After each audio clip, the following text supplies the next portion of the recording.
এবং তাদের রেজিস্ট্রারের মাঠ থেকে তাদের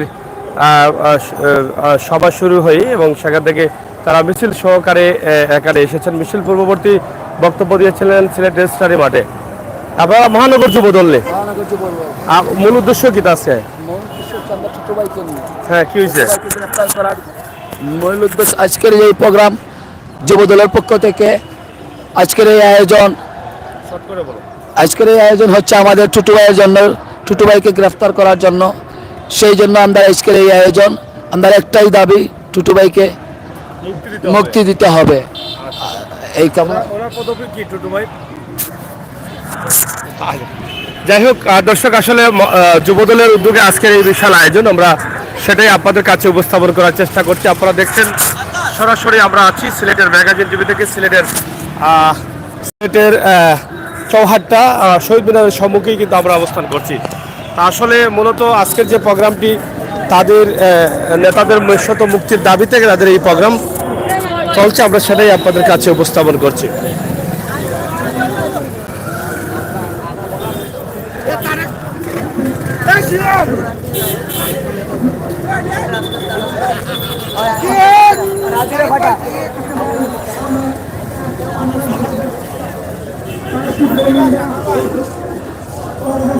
কি থাকো বলা আছে?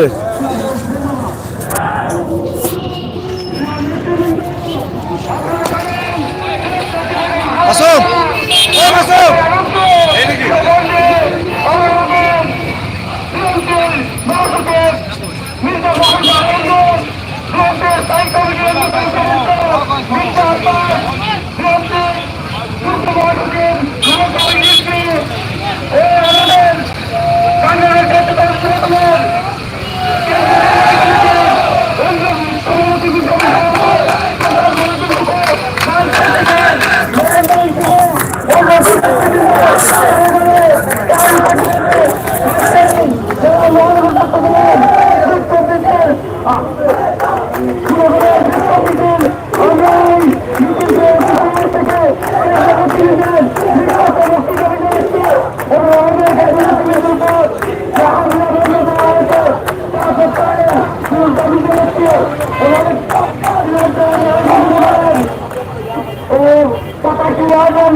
আগামীকালকে সকাল 11টার সময় আমরা যুবদল অবস্থান গ্রাম থেকে মিছিল সহকারে আমরা বিএনপির মিছিলের নেতৃত্ব করবো। আপনারা সবাই সকাল 11টার দিকে কৌদের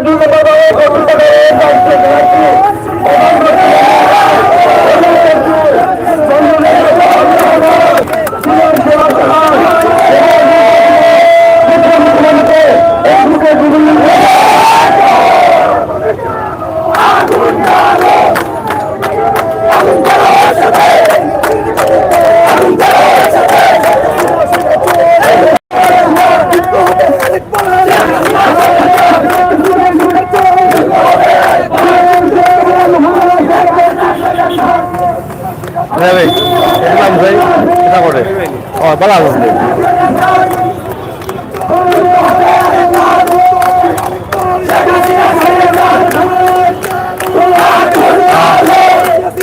সিলেট জেলা মহানগর যুব দলের উদ্যোগে আজকের এই বিশাল সমাবেশ। এই সমাবেশে তাদের দাবি হচ্ছে গ্রেপ্তারকৃত নেতা কর্মীদের মুক্তি দিতে হবে, নয়তো তারা রাজপথ ছাড়বেন না। আমরা স্লোগানের রাজপথ সিলেটের রেজিস্ট্রারি মাঠ থেকে এসেছেন জিন্দাবাজার বন্দর হয়ে পথর সড়ক হয়ে এখানে এসেছেন এবং এখানে এসে তারা তাদের পথ সভার মধ্য দিয়ে আজকে করে তারা কিন্তু আজকের এই সমাবেশ দিকে নিয়ে যাচ্ছেন।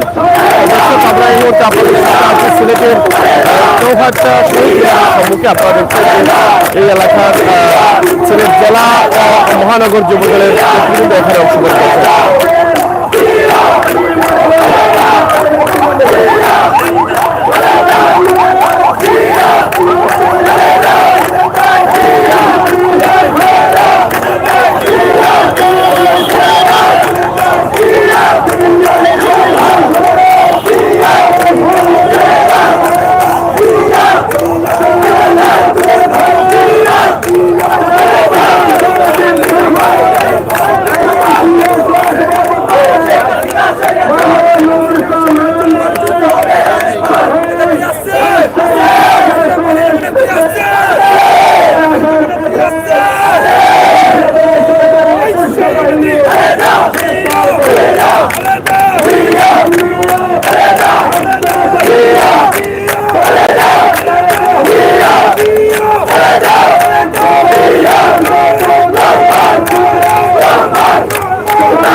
হয়েছে। আমরা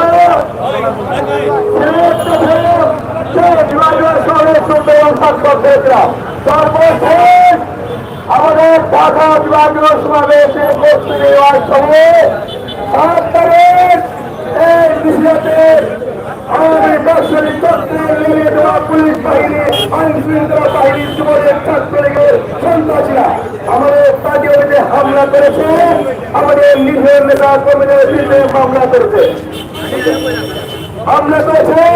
এবং আমাদের ঢাকা বিভাগীয় সমাবেশে সেই স্থান নিয়ে তার বহানা করে আমাদের বিএনপির মহাসচিব স্থায়ী কমিটির সদস্য মির্জা আব্বাস এবং বিএনপির সিনিয়র যুগ্ম মহাসচিব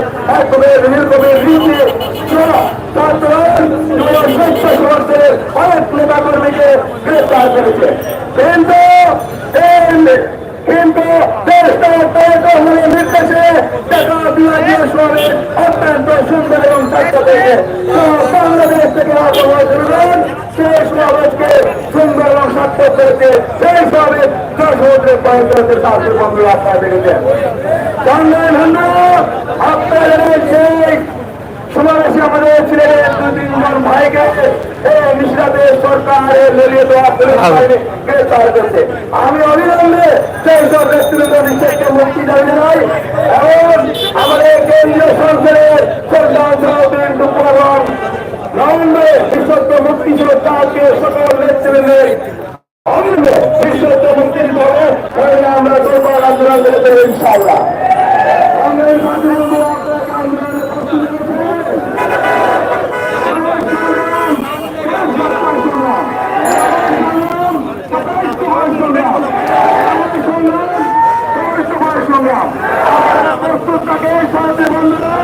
আগামীকালে দাবি নিয়ে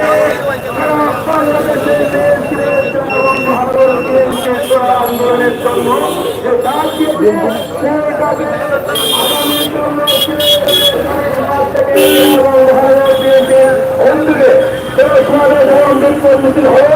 আমরা যারা আমাদের নেতা কর্মীরা এখানে উপস্থিত রয়েছি প্রত্যেকেই যারা বারের 2 নম্বর হলের সামনে 11টার মধ্যে উপস্থিত হয়ে সেই জনসমাবেশকে সুন্দর এবং সার্থক করে দেবো ইনশাল্লাহ। আপনাকে প্রস্তুত রয়েছে। আগামী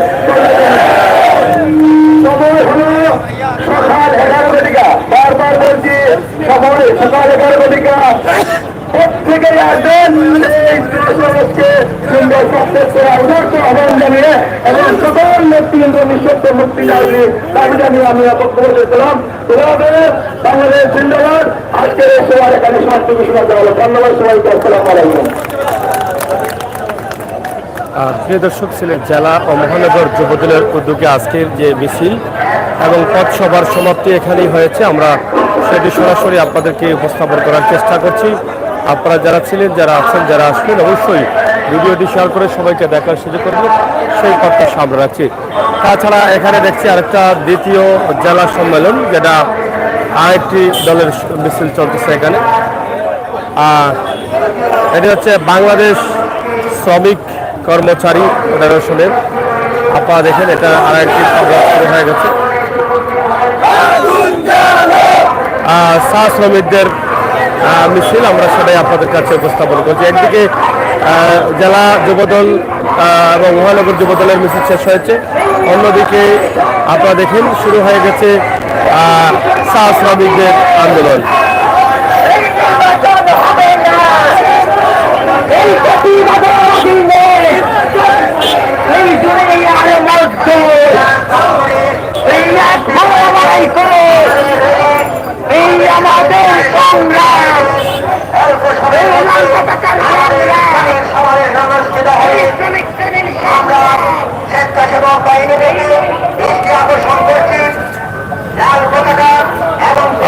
জেলা ও মহানগর যুবদলের উদ্যোগে আজকের যে বিশাল আয়োজন ছিল সেটাই কিন্তু আমরা আপনাদের কাছে উপস্থাপন করেছি। এখন শহরের শহীদ মিনারে আপনারা দেখছেন লাল ফ্ল্যাগ হাতে নিয়ে চা শ্রমিকরা চলে এসেছেন। আমরা সেটাই আপনাদের কাছে উপস্থাপন করছি সরাসরি। আপনারা যারা আছেন আমাদের সাথে দেখুন। জেলা ও মহানগর বিএনপির ওইদিকে আবার আপনাদের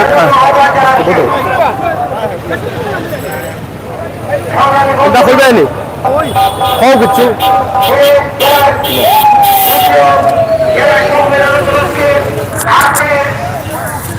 যাত্রা কেমন লাগুনি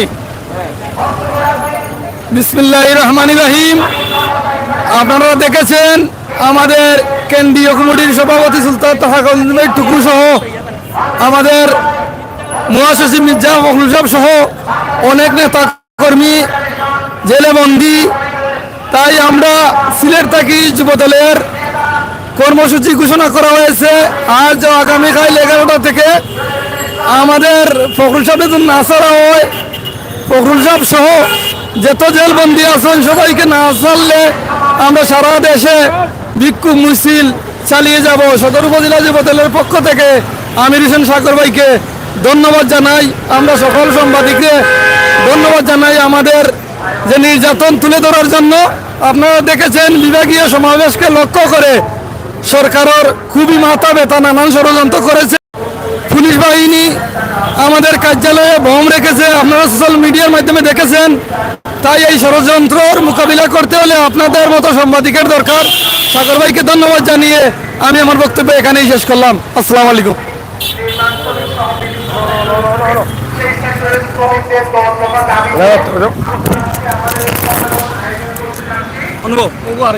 আজকে আমাদের সম্মেলনে বক্তব্য রাখবেন প্রধান বক্তা হিসেবে বাংলাদেশ শ্রমিক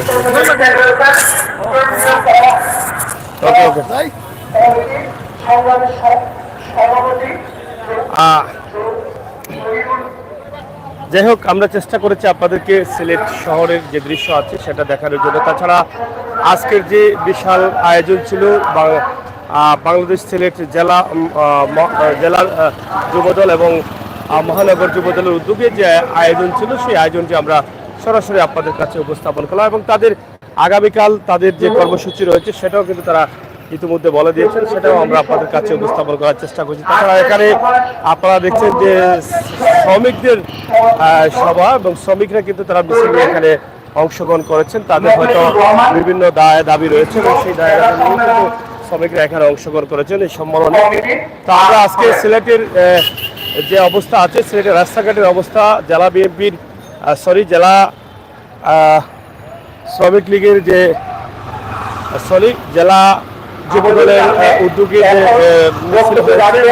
বাংলাদেশ সেটা পথসভার মধ্য দিয়ে তাদের তাদের নেতা কর্মীদের মুক্তির দাবি করেই কিন্তু তারা এখান থেকে বিদায় নিয়েছেন এবং আগামীকাল তাদের কর্মসূচি সফলের লক্ষ্যে তারা আহ্বান জানিয়েছেন। তো প্রিয় দর্শক, সিলেটের সবচেয়ে সুন্দর রাস্তা সিলেট নগরীর চৌহাট্টা এলাকায়, যেটা আপনারা দেখছেন যে আপনাদেরকে দেখানোর চেষ্টা করছি। তো আমরা সরাসরি এখানে দেখেন শ্রমিকদের নেতাকর্মীরাও কিন্তু তারা তাদের দাবি নিয়ে এখানে অংশগ্রহণ করেছেন। আমরা তাদেরকে উপস্থাপন করছি। দ্বিতীয় জেলা সম্মেলন, এটা জাতীয় নতুন মজুরি 20,000 টাকা ঘোষণা কর। যাই হোক, সিলেট কেন্দ্রীয় শহীদ মিনারে তারা অবস্থান করছেন, আমরা সেটি আপনাদের কাছে উপস্থাপন করছি।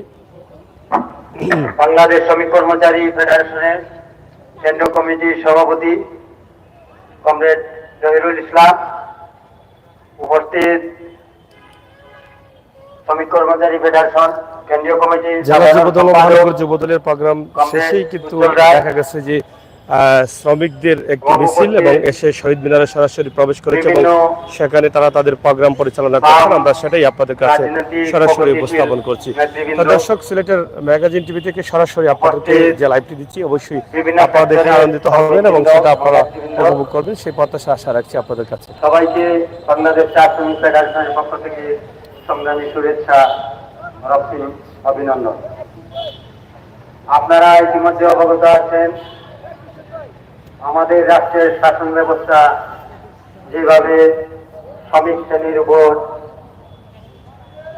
জুলুম, নির্যাতন এবং সর্বপ্রতি জিনিসপত্রের দাম এবং নানানভাবে যে শ্রমিকদের সুবিধা অধিকার বিভিন্ন দিক থেকে যেভাবে শ্রমিকদেরকে কণ্ঠরোধ করে রেখেছে, তার ধারাবাহিকতায় আজকে শ্রমিক কর্মচারী ফেডারেশন জেলা সম্মেলন করছে।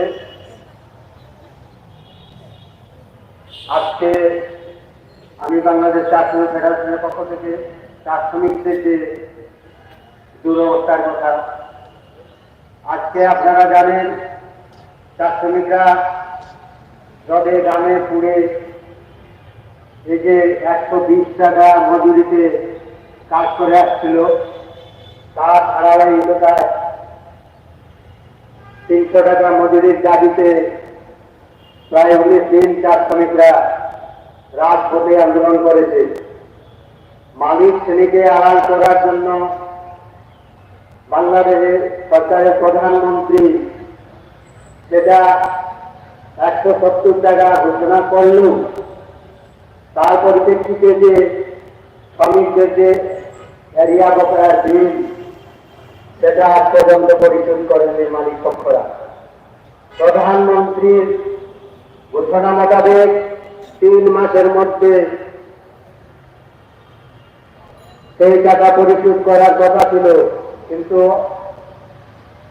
আমরা দুঃখ ভরাক্রান্ত হিসাবে এখানে বলছি যে আজ পর্যন্ত সেই এরিয়ার টাকা নিয়ে মালিক পক্ষরা এবং চা শ্রমিক নেতারাও কোনো আলাপ আলোচনা সুষ্ঠুভাবে করছে না। তাই আমরা বাংলাদেশ চা শ্রমিক ফেডারেশনের পক্ষ থেকে বলছি, এটা কি তাহলে আমরা বলবো যে আমাদের কিছু দালাল নেতৃত্ব এবং মালিক সেটাকে আত্মসাৎ করার পায়তারা করছে, আমরা কি সেটাই ধরে নিব? এবং সরকারের নিরোধ, নেতৃবৃন্দ নিরোধ। আজকে আমরা চা শ্রমিকরা অসহায় আমাদের প্রায় 30,000-32,000 টাকা আমরা সেই টাকা থেকে বঞ্চিত হব। আমরা এতে কোন রাষ্ট্রে বসবাস করছি, আমাদের পক্ষে সরকার কোন সুরাহ রাখছে না। তাই আমরা শ্রমিক শ্রেণীর সাথে একত্রিত করে আজকের এই সম্মেলনে বাংলাদেশ চা শ্রমিক ফেডারেশনের পক্ষ থেকে আমরা যদি সেই এরিয়ার টাকা অতিবিলম্ব যদি পরিশোধ না হয়, তাহলে আমরা সারা বাংলাদেশে সেই 19 দিনের মতো আমরা আন্দোলন গড়ে তুলব এবং আমরা সেই টাকা, আমাদের রক্তদানের টাকা আমরা কখনো বেকারকে দেব না। আমরা রক্ত দিয়েছি 71 দিতে, সেই এরিয়ার টাকার জন্য আমরা রক্ত দিতে প্রস্তুত। এই বলে আমি আমার বক্তব্য শেষ করছি। সবাইকে রক্তিম শুভেচ্ছা জানিয়ে শ্রমিক শ্রেণীর জয় হোক। যাই হোক, আপনারা দেখছেন আমরা সেটাই আপনাদেরকে দেখানোর চেষ্টা করছি। আমরা আশা করবো আপনাদের সকলের সহযোগিতা এবং ভালোবাসা। আমরা সুন্দরভাবে এই যে শ্রমিকদের আন্দোলন চলছে, জেলা যুবদল ও মহানগর যুবদলের প্রোগ্রাম পরপরই কিন্তু শ্রমিকরা, চা শ্রমিকরা তারা তাদের মিছিল নিয়ে শহীদ মিনারে প্রবেশ করেছেন এবং সেটাই কিন্তু আমরা আপনাদের কাছে সরাসরি উপস্থাপন করছি। আমরা আপনাদের কাছে জানানোর বা তুলে ধরার চেষ্টা করছি। আশা করছি আপনাদের সকলের সহযোগিতা। তো যাই হোক, প্রিয় দর্শক, আমরা সরাসরি আছি আপনাদের সাথে এবং আপনারা উপভোগ করছেন আজকের চা শ্রমিকদের যে দাবি আছে সেটাই। কিন্তু আপনারা হয়তো দেখেছেন কিছুক্ষণ আগে কিন্তু জেলা ও মহানগর যুবদলের কর্মসূচি শেষ হয়েছে এবং তাদের আগামীকালের যে কর্মসূচি আছে সেই কর্মসূচিকে কিভাবে সফল করা যায় সেই জন্যই কিন্তু তারা এখান থেকে পথসভার মধ্য দিয়ে জেলা ও মহানগর যুবদলের প্রোগ্রাম যেটা ছিল সেটা তারা পথসভা রেজিস্ট্রারি মাঠ থেকে বের হয়ে পথসভার মধ্য দিয়ে তারা সেটা সমাপ্তি টানছেন এবং আগামীকালকের এই সবাইকে সফল কিভাবে করা যায় সেটাই কিন্তু তারা ইতিমধ্যে সবার কাছে আবদার করা গেছে। এখন যেখানে আছে সিলেটের কেন্দ্রীয় শহীদ মিনারে, যেখানে চা শ্রমিকদের দাবি নিয়ে তাদের দ্বিতীয় জেলা সম্মেলন 23 ডিসেম্বর 2022 শুক্রবার বিকাল 3টায় কেন্দ্রীয় শহীদ মিনারে সেটা অংশগ্রহণ চলছে। আমরা সেটাই আপনাদের কাছে উপস্থাপন করার চেষ্টা করছি। তাহলে অডিও না আপনাদেরকে সংগ্রামে অভিনন্দন দিতে শুভেচ্ছা। মারো না সংকটকালীন সময়ে একটা রাজনৈতিক অস্থিরতার কালে আজকের এই শ্রমিক কর্মচারী ফেডারেশনের দ্বিতীয় সম্মেলন অনুষ্ঠিত হলো। আমাদের কেন্দ্রীয় সভাপতি বিস্তারিত আপনাদের সামনে বলবেন। আমি সংক্ষেপে কথা বলতে চাই। যারা আছেন অবশ্যই সাথে থাকুন এবং শ্রমিকদের যে দাবি আছে সেই দাবি দাবা নিয়েই কিন্তু আজকের এই শহীদ মিনারে তারা আয়োজন করেছেন। আমরা সেটাই আপনাদের কাছে উপস্থাপন করছি সরাসরি। চা শ্রমিকদের যে দাবি আছে সেই দাবিগুলো যাতে তারা তাদের ন্যায্য দাবিগুলো আদায় করতে পারে, সেই আদায়ের লক্ষ্যেই কিন্তু তাদের আজকের এই জেলা সম্মেলন, দ্বিতীয় সম্মেলন তারা করছেন সিলেট কেন্দ্রীয় শহীদ মিনারে। দৈনিক মজুরি 500 টাকা, চা শ্রমিকরা 300 টাকা মজুরির দাবিতে তাদের অত্যন্ত ন্যায়সঙ্গত একটি আন্দোলনের ছিল। কিন্তু নানা ধরনের টালবাহানা শেষ পর্যন্ত দীর্ঘ 19 দিনের লড়াই সংগ্রামের পর 50 টাকা মজুরি বেড়েছে। কিন্তু দীর্ঘদিন হয়ে গেল, যে এরিয়ার বিলের টাকা শ্রমিকদের পাবার কথা, সেই টাকা এখনো পর্যন্ত মালিকরা পরিশোধ করেনি এবং এখনো পর্যন্ত আমাদের জানা মতে চুক্তি সম্পন্ন হয়নি। অথচ নতুন চুক্তি করার সময় সামনে চলে এসছে। এরকম একটি পরিস্থিতিতে আমরা যে কথা বলতে চাই শ্রমিকদের উদ্দেশ্য করে, যে এই যে রাষ্ট্র আমরা বলি পুঁজিবাদী রাষ্ট্র, মালিকি রাষ্ট্র, কিছুদিন আগে বিজয় দিবস আমরা পালন করলাম। বাংলাদেশের প্রধানমন্ত্রী জাতির উদ্দেশ্যে ভাষণ দিলেন, নানা ধরনের উন্নয়নের কথা, ততকার নানা কথা, উল্লাসের কথা তিনি বললেন। কিন্তু আমরা যারা শ্রমজীবী মানুষ, আমরা হারে হারে বুঝি যে 51 বছর আগে যে আকাঙ্ক্ষা, যে লক্ষ্যকে সামনে রেখে মুক্তিযুদ্ধ সংগঠিত হয়েছিল এবং সেই মুক্তিযুদ্ধে বাংলাদেশের শ্রমজীবী মানুষ, গরিব মেহনতি মানুষ এবং তাদের সন্তান ছাত্র সমাজ, তারাই রাষ্ট্রের সামনের কাতারে দাঁড়িয়ে যুদ্ধ করে এই দেশটাকে স্বাধীন করেছে। কিন্তু স্বাধীনতার 51 বছর পর বাস্তবে শ্রমিকদের উল্লাস করার বিপরীতে শ্রমিকদের নানা ধরনের হাহাকার আমরা শুনছি। কিন্তু এই যে পুঁজিবাদী রাষ্ট্র, মালিকি রাষ্ট্র, যেটা 51 বছরে নানাভাবে পুষ্ট হয়েছে, এই দেশ সম্পদে সমৃদ্ধ হয়েছে, শ্রমজীবী মানুষের শ্রম ঘাম মেধায় যে সম্পদের পাহাড় গড়ে উঠেছে, সেই সম্পদের মালিকানা শ্রমিকদের নেই। সেই সম্পদ লুটপাট করে নিয়ে যাচ্ছে মালিকরা, পাচার হচ্ছে বিদেশে, সেকেন্ড হোম গড়ে উঠছে দেশের বাইরে, এবং এর সাথে যুক্ত এই শাসক দলগুলো। আওয়ামী লীগ শাসন ক্ষমতায় আছে, দুইবার তারা সরকারে গিয়েছে, আছে, কোন ধরনের ভোটাধিকার প্রয়োগ জনগণ করতে পারেনি। সম্পূর্ণ ভোটবিহীন ভাবে এই সরকার ক্ষমতায় অধিষ্ঠিত হয়ে আছে। ফলে সঙ্গত কারণেই শ্রমজীবী মানুষের প্রতি তাদের করোনা কাল আমরা মোকাবেলা করেছি, আমরা দেখেছি লকডাউন দিয়েছে, কিন্তু শ্রমিকদের মুখে আহার এই সরকার যোগান দেয়নি। মানুষ মানুষের পাশে সেই সময় দাঁড়িয়েছে। আমরা আমাদের দল এবং বিভিন্ন বামপন্থী দল সমূহ তাদের সাধ্য অনুযায়ী আমরা দাঁড়িয়েছি। সংগ্রামী বন্ধুগণ, এরকম একটি পরিস্থিতিতে আমরা দেখলাম 25টি পাটকল বন্ধ করা হয়েছে, 6টি চিনি কল বন্ধ করা হয়েছে। গার্মেন্টসে মজুরির দাবি 25,000 টাকা হলেও এখনো পর্যন্ত মজুরি বাড়ানোর কোন ধরনের উদ্যোগ সরকারের দিক থেকে, মালিকের দিক থেকে নেওয়া হয় না। যখন আমরা মজুরি বৃদ্ধির কথা বলি, মজুরি বাড়ানোর দাবি করি, তখন নানা ধরনের চক্রান্ত খুঁজে হয়, নানা ধরনের ভুল হিসাব দেওয়া হয় যে আমরা লোকসানে আছি। এই লোকসানের কথা বলে একদিকে যেমন শ্রমিকদেরকে মজুরি থেকে বঞ্চিত করা হয়, আবার লোকসানের কথা বলে বাংলাদেশ ব্যাংক থেকে, সরকারের বিভিন্ন তহবিল থেকে ব্যবসায়ীরা নানাভাবে প্রণোদনা নেয়। এইভাবে নানাভাবে শ্রমিকদেরকে শোষণ করা হচ্ছে, বঞ্চিত করা হচ্ছে। আর এই শ্রমিকদের শোষণ বঞ্চনাকে আরো তীব্র করে তুলছে এই সরকারের নানা জনবিরোধী নীতি। গ্যাস বিদ্যুতের মূল্য বৃদ্ধি, দ্রব্যমূল্যের লাগামহীন ঊর্ধ্বগতি, আয়ের সাথে ব্যয়ের সঙ্গতি নেই, এইরকম একটি পরিস্থিতির মধ্যে আমাদের শ্রমজীবী মানুষ প্রতিদিন অন্ধকারের মধ্যে নিমজ্জিত হচ্ছে। কিন্তু আমরা শ্রমিকদের উদ্দেশ্যে বলতে চাই, এই অন্ধকারে তলিয়ে গেলে হবে না। এই অন্ধকার ভেদ করে আমাদের আলোক রশ্মি ছড়াতে হবে। তার জন্য প্রয়োজন শ্রমিকদের বিপ্লবী ধারার ট্রেড ইউনিয়ন সংগঠন বাংলাদেশ শ্রমিক কর্মচারী ফেডারেশন। তার প্রতিষ্ঠাকাল থেকে শ্রমজীবী মানুষের বিভিন্ন দাবি দেওয়া নিয়ে আমরা ন্যায়সঙ্গত লড়াই সংগ্রাম করে আসছি। বিগত চা শ্রমিকদের আন্দোলনে আমাদের সংগঠন, আমাদের যথাসাধ্য আমরা ভূমিকা পালন করেছি। আপনারা আমাদের চা শ্রমিক ফেডারেশনের সিলেট জেলা সভাপতি বীরেন সিং এর বক্তব্য আপনারা শুনলেন। আমরা বিভিন্ন জায়গায় চেষ্টা করছি।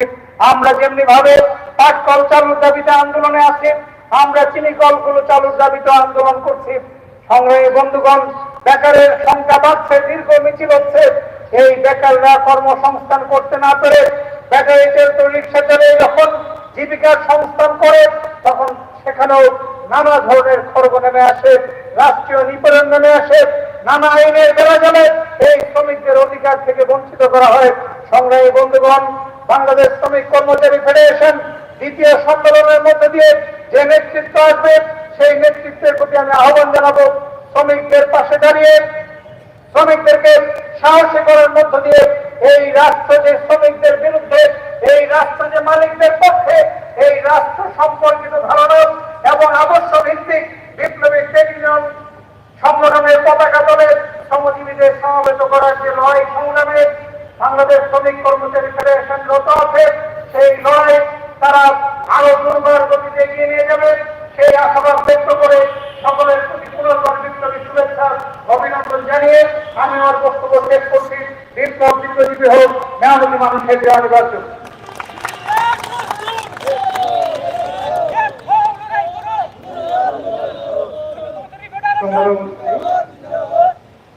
এখন আপনাদের সামনে বক্তব্য রাখবেন বাংলাদেশ শ্রমিক কর্মচারী ফেডারেশন কেন্দ্রীয় কমিটির সংগ্রামী সভাপতি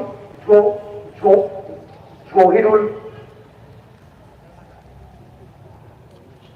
ইসলাম।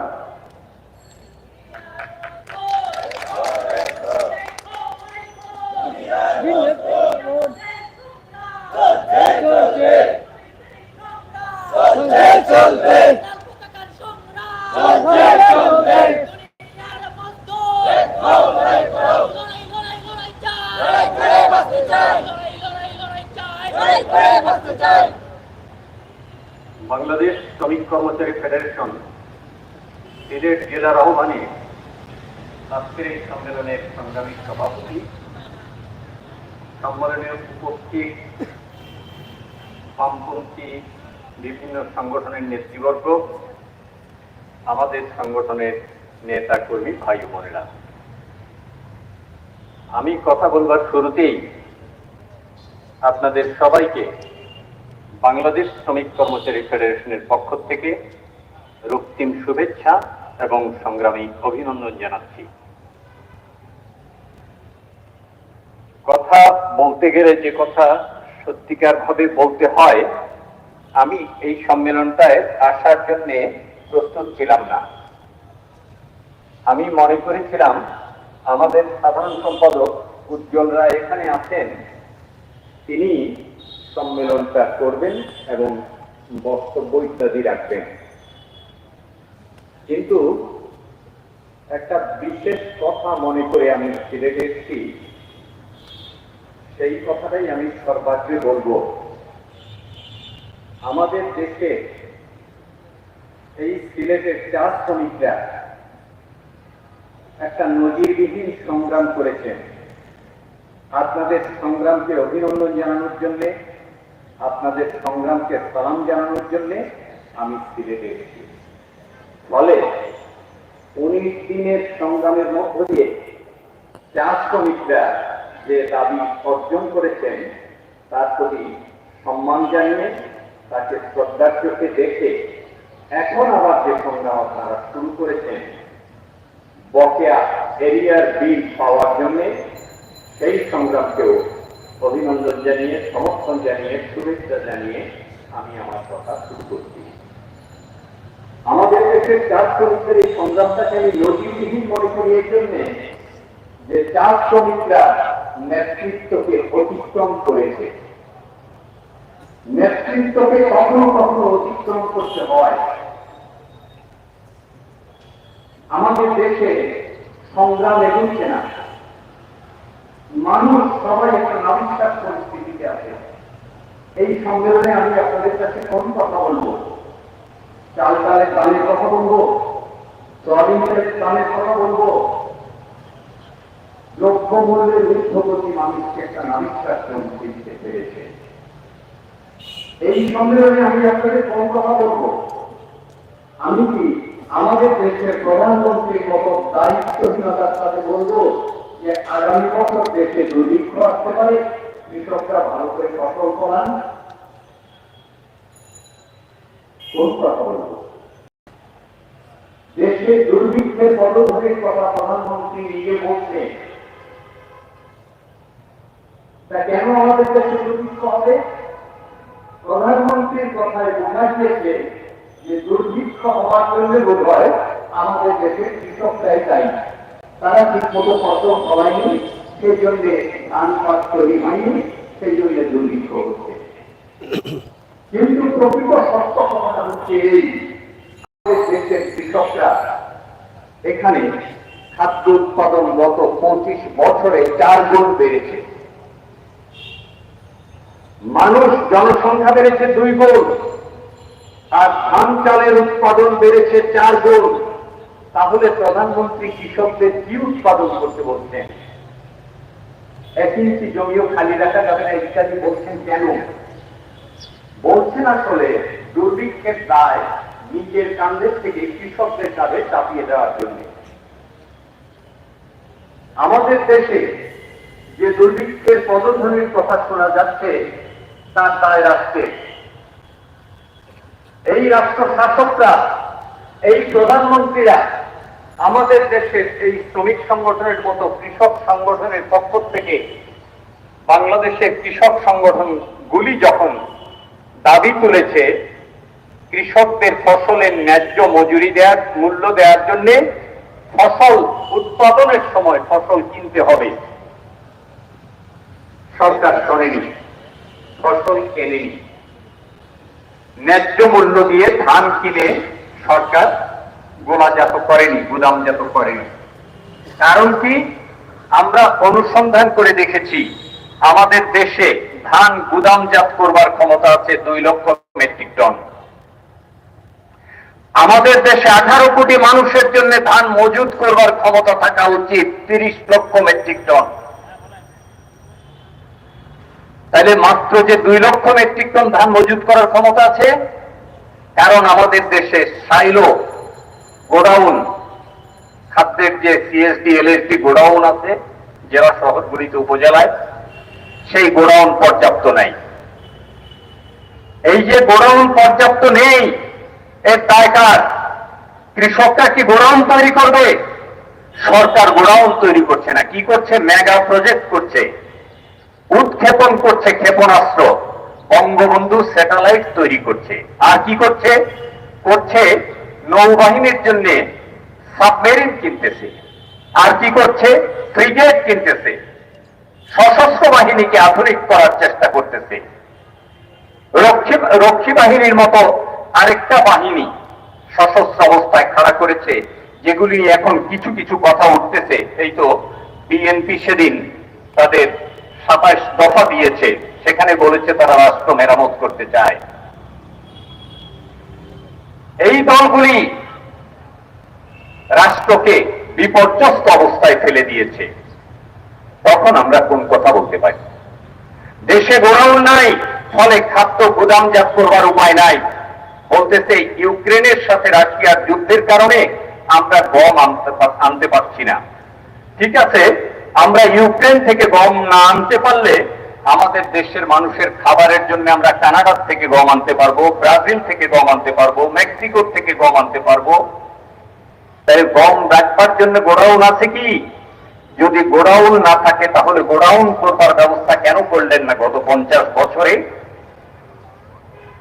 আমাদের পার্শ্ববর্তী দেশ ভারত রাশিয়া ইউক্রেন যুদ্ধকে কেন্দ্র করে বিপুল পরিমাণে লাভবান হয়েছে। কিভাবে লাভবান হয়েছেন? রাশিয়ার থেকে নগদ ডলারে ক্রুড অয়েল বা অপরিশোধিত জ্বালানি তেল তারা কিনেছে, কিনে ভারতে এনেছে, এনে রিফাইনারিতে রিফাইন করেছে। সেই জ্বালানি দিয়ে ভারতের আগামী 1 বছর চলে যাবে নিশ্চিন্তে। আমাদের দেশে যখন মধ্যপ্রাচ্যের দেশ থেকে তেল আমদানি করার সম্ভাবনা নষ্ট হয়েছে, তখন আমরা ইউক্রেন থেকে রাশিয়া থেকে তেল আনতে পারতাম। কিন্তু তেল আনতে গিয়েও দেখা গেছে ওই একই অবস্থা। সেই যে পাকিস্তানি আমলের পূর্ব পাকিস্তানের সময় একটা ইস্টার্ন রিফাইনারি হয়েছে, তারপরে আর একটাও রিফাইনারি তৈরি হয়নি। ফলে আমাদের দেশে জ্বালানি তেল রাখবার জন্য জায়গা নাই। আমাদের ইনশাআল্লাহ দেশে আমরা জ্বালানি চেষ্টা করি তেলের আপনাদের কাছে পর্যাপ্ত এই ডিপো সুন্দর নাই। ভিডিওগুলো উপস্থাপন করতে। তাহলে জ্বালানি তেলের পর্যাপ্ত আমাদের ডিপো নাই, আজকের জ্বালানি তেল ভিডিও রাখার আপনারা জায়গা নাই, দেখবেন, রিফাইনারি নাই। শুরুতে যারা দেখবেন সেই অবশ্যই জন্যে দেখবেন যে আমরাও ঢাকা ভারতের মতো মহানগর রাশিয়া থেকে যুবদলের আগামীকালের যে অপরিশোধিত তেল এনে আমাদের দেশে পেট্রোলিয়ামের বাজারকে তাদের আজকে স্থিতিশীল রাখতে পারি। রেজিস্ট্রারি মাঠ থেকে মিছিল এখন জ্বালানি তেলের দাম বাড়লে বন্দর থেকে সঙ্গে সঙ্গে সমস্ত জিনিসপত্রের দাম বেড়ে যায়। সম্মুখে এসে পারে না সবার মধ্য কোনটা? দিয়ে তারা শ্রমিকের শেষ করেছেন মজুরি। তাদের যেন সবার সেই শ্রমিকের মজুরি তার বাড়ে না। কিন্তু শেষ করতে না করতেই কিন্তু শ্রমিকের যারা মজুরি বাড়াবার শ্রমিকদের, জন্য শ্রমিকদের আমরা যখন মিছিল, মজুরি আমরা কমিশন দেখতে গঠন তারা করবার কথা বলি, করছেন, আমরা সেটাই ওরা বলে আপনাদের মজুরি কমিশন গঠন করব। হ্যাঁ, করব। এই করছি করতে করতেই 1 বছর পার হয়ে যায়। তারপর মজুরি কমিশন বসে চা খাওয়ার আলাপ আলোচনা করতে করতেই 1 বছর পার হয়ে যায়। তাহলে যে শ্রমিকের মজুরি প্রতি বছর ইনক্রিমেন্ট পাওয়ার কথা, তার ভিত্তিতে বাড়ার কথা, আর 3 বছর পরে মজুরি বোর্ড কর্তৃক বাড়ার কথা, সেই শ্রমিকের মজুরি 5 বছরেও বারবার মতো খবর থাকে না। অথচ জিনিসের দামপত্র প্রতিদিন বাড়ে। প্রতিদিন বাড়ে বলেই আমার দেশের গার্মেন্টসের শ্রমিকরা বেতন যা তুলে নিয়ে আসে তা দিয়ে দোকান বাকি দিলে ঘর ভাড়া দিতে পারে না, ঘর ভাড়া দিলে দোকান বাকি দিতে পারে না। চা বাগানের শ্রমিকদেরও সেই দশায়। চা বাগানের শ্রমিকরা অত্যন্ত বিপর্যস্ত মানবিক জীবন যাপন করার পরেও তলে তলে টেলিফোনে 5 টাকা মজুরি বাড়িয়ে সাব্যস্ত করার চেষ্টা করা হয়েছে। সেই চেষ্টাকে যারা নস্যাৎ করেছে, আমি তাদেরকে সালাম জানাতে এসেছি। সেই জন্য যাই হোক, চা বাগানের দর্শক, তাদের একটি সংগ্রামের কথা লিফলেট মনে আছে, রেখে সেই লিফলেটটি আমি তারা বিতরণ সিলেটে করছেন এখানে দাঁড়িয়ে। আমরা আমাদের সম্মেলন উপস্থাপন করার জন্য বাংলাদেশ শ্রমিক কর্মচারী সরাসরি ফেডারেশনের আমরা সম্মেলনে আমি উপস্থাপন আপনাদের কাছে করছি যে কথা সিলেটের বলতে চাই, ব্যাগের থেকে। আমরা কেন আপনারা দেখেন আমাদের আজকের দেশের মধ্যে এবং 60টার চেয়েও পাশাপাশি বেশি আজকের সিলেটের রাস্তাঘাটের অবস্থা যেটা আমরা ফেডারেশন আছে। পরিস্থিতি আপনাদের কাছে তুলে দিলাম। আবার আমরা শেষ করে নেব লাইভটি আর নাম্বার করছেন আপনারা যারা ছিলেন, যারা আছেন 35টার মতো সিলেটের registered ম্যাগাজিন federation বিষয়ে থাকবেন এবং উপভোগ করবেন আমাদের এতগুলি সংগঠন থাকা আজকের সত্ত্বেও লাইভ আবার কেন সরাসরি আমরা সিলেটের শ্রমিক কর্মচারী ম্যাগাজিন টিভি থেকে। ফেডারেশন নামে আরেকটা তো দর্শক, সিলেট জিন্দাবাজার চৌহাট্টা এলাকা আমরা এই যে সন্ধ্যার আগ মুহূর্তে পড়ন্ত বিকেলে আপনাদের কাছে উপস্থাপন করছি, সেটা আপনারা দেখেই বুঝতে পারছেন যে আজকের সিলেটের অবস্থা কেমন। এবং লক্ষ্য করেছি ব্রিটিশ ভারতে যে শ্রমিক আন্দোলন হয়েছে, সেই শ্রমিক আন্দোলনের মধ্যে অপর্যাপ্ততা ছিল। ফলে 34 লক্ষ শ্রমিক সিলেট চৌহাট্টার রাস্তা জিন্দাবাজার বন্দর চৌহাট্টার যে রাস্তাটি আছে সেটি আমরা বলে শ্রমিকের লাভের লাভ কিছুই হয়নি, শ্রমিকের মুক্তি আসেনি।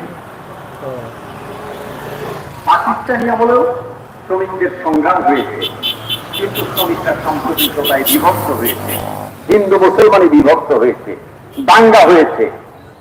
আপনাদের এই সিলেটের আসাম বেঙ্গল সিমেন্ট ফ্যাক্টরি থেকে হিন্দু নেতাদের তাড়িয়ে দেওয়া হয়েছে, কুষ্টিয়ার মোহিনী মিল যাই থেকে হোক, শেষ করে নেতাদের নিচ্ছি। তাড়িয়ে আপনারা দেওয়া সবাই হয়েছে। ভালো থাকেন, নিরাপদে এইভাবে থাকেন এবং শ্রমিকদের সিলেটের বিভক্ত ম্যাগাজিন করা টিভি হয়েছে থাকেন আঞ্চলিক সে স্তরে। প্রত্যাশা আশা রেখে এর পরবর্তী আজকের সময় লাইভটি আমরা পাকিস্তানের এখানে শেষ শেষ করছি। দশকে সাম্প্রদায়িকতা দিয়ে এখানে প্রোগ্রাম শ্রমিকদের চলছে বিভক্ত দ্বিতীয় করা হয়েছে, জেলা আঞ্চলিকতা দিয়ে শ্রমিকদের সম্মেলন বিভক্ত করা বাংলাদেশ হয়েছে। শ্রমিক বরিশালের নেতা না নোয়াখালীর নেতা, নোয়াখালীর শ্রমিক না তাদের বরিশালের এই শ্রমিক, প্রোগ্রামটি চলছে। নোয়াখালী না বরিশাল, উত্তরবঙ্গ না সিলেট, সিলেট না দক্ষিণবঙ্গ, এই সমস্ত বিভেদ সংবাদ তৈরি করে শ্রমিকদেরকে বিভক্ত করে রাখা হয়েছে। অথচ এই শ্রমিক সেই ব্রিটিশ আমল থেকে স্লোগান দিয়ে আসছে দুনিয়ার মজদুর এক হও। তো দুনিয়ার মজদুর এক হও যখন বলি, তখন তো আমরা বুঝাই বাঙালি পাঞ্জাবি সমস্ত রকমের মজুর এক হও, হিন্দু মুসলমান বৌদ্ধ খ্রিস্টান সমস্ত রকমের মজুর এক হও, নোয়াখালী বরিশালে সিলেটি সমস্ত রকমের মজুর এক হও। কিন্তু সেই এক হওয়ার তত্ত্বটা আমরা শ্রমিকের মধ্যে নিয়ে যেতে পারি, ভাই, শ্রমিকের মধ্যে পারি। লিফলেট আলো, গাড়ি বেরোলো, গাড়ি দাঁড়ায়নি। বাংলাদেশ আমলেও একই হবে। আমরা শ্রমিক আন্দোলনের মধ্যে গিয়ে দেখেছি শ্রমিক নেতারা মালিকের পকেটে গিয়ে বসে আছে। আমি আপনাদের নাম বলতে পারবো, ওই যে টঙ্গীর ন্যাশনাল টিউবস একটা কারখানা, জিআই পাইপ তৈরি করে ওরা, ওদের সিডিএর সেক্রেটারি হওয়ার জন্য 8 কোটি টাকা খরচ করেছে একটা মানুষ। 8 কোটি টাকা যখন একটা শ্রমিক নেতা খরচ যাই হোক, করে, দর্শক, আমরা শেষ করে দিচ্ছি। আমরা আপনাদেরকে দেখানোর চেষ্টা করলাম একদিকে জেলা ও মহানগর যুবদলের মিছিল, পথসভা, অন্যদিকে শ্রমিকদের দাবি দাবা নিয়ে জেলা দ্বিতীয় সম্মেলন, তাছাড়া সিলেটের অবস্থা, রাস্তাঘাটের অবস্থা, আমরা সেটাই আপনাদের কাছে উপস্থাপন করার চেষ্টা করেছি। যাই হোক, আমরা সবসময় বাস্তব বিশ্বাসী, বাস্তবতা বিশ্বাসী। আপনারা যারা ছিলেন, যারা আছেন, যারা থাকবেন, অবশ্যই আমাদের সাথে থাকবেন এবং উপভোগ করবেন আমাদের আজকের লাইভ সরাসরি সিলেটের ম্যাগাজিন টিভি থেকে আমরা আপনাদের কাছে উপস্থাপন করছি, যেটা সেটাই আপনারা দেখবেন এবং উপভোগ করবেন আমাদের ভিডিও।